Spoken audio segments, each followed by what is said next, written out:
My name is Aubrey Tate, and I am a high school math teacher at Clarksville Christian School in Clarksville, Tennessee. And this is my classroom. So you might have noticed, first of all, I'm wearing a Christmas sweater. So part of my innovative teacher is just trying to get the kids engaged and excited to be in my classroom, which doesn't always have to be about the math. And so between Thanksgiving and Christmas break, I wear a different Christmas sweater every day. And we're on day 3 right now, and let me tell you, some of those reactions have been priceless. But part of that is trying to get them to be excited to be with me and excited to be in my classroom, because I understand math isn't everybody's favorite. So another thing I do is I like to have a classroom that is engaging and exciting to be in. So this wall mostly is not math related whatsoever. It's just more about the hominess and the feeling of being in my classroom. And that includes a little just sit space while they're doing homework and that kind of thing. I also like to have hands-on examples when I'm trying to teach them things. So I have my Russian nesting doll boxes of the real number system. So you have the big box, which is real number, and the rational and the real numbers both fit inside. And then we Russian nesting doll down to natural number, which goes into the whole number, which goes into the integers, which goes into the rational, which goes into the real, next to the irrational. And I like to use this when I'm teaching the real number system because it gives them a nice visual, because just doing it on paper doesn't really help them a whole lot.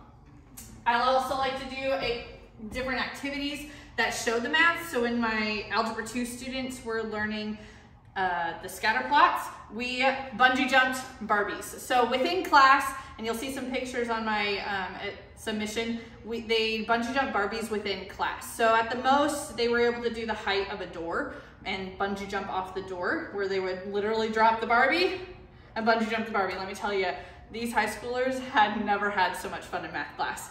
And so they bungee jumped in class, created a scatter plot, and using their calculators created a line of best fit, and then we bungee jumped them off the mezzanine with their projected number of rubber bands. I'm telling you, some of these kids got so into it, they created a contract for Barbie that Barbie would not sue if she hit the floor when she bungee jumped off the mezzanine. So they had a good time with it.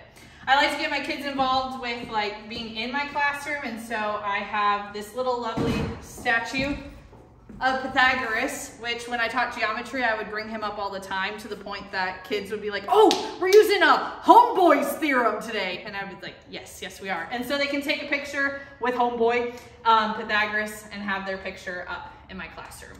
So some of my innovative is not as hands-on as the Barbie or the boxes. I also like to just throw random weird wording in or stories to help my students understand what's going on. So one of my favorites is when I'm teaching them to solve for X.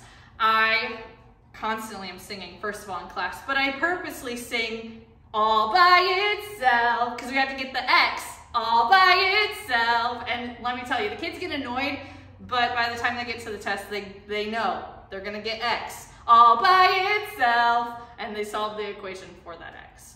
And so sometimes it's other things like naming the negative sign Negative Nelly and telling them about the time when I was a kid and I got lost at SeaWorld and my parents were like, where'd she go? And so I'm telling them, you gotta hold on to that negative sign like you hold on to a little kid's hand, because otherwise it gets lost.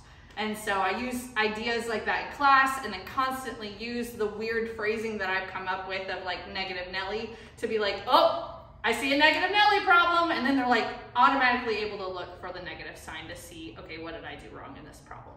So when I was teaching, finalizing formulas and functions, I would tell them to look in their table for when X is 0, and I called that their ground-based 0, and said that's where your problem starts, that's where your expression starts, your function starts. And so look for that ground-based 0. And there's something about just naming it different instead of just saying 0, that then they automatically know to go look for that. And so as an innovative teacher, I like to add those weird, crazy things into my class in order to help them think through the process and have a little brain grab that lets them grab onto that material in a different way. So thanks for joining me in my classroom, and have a great day.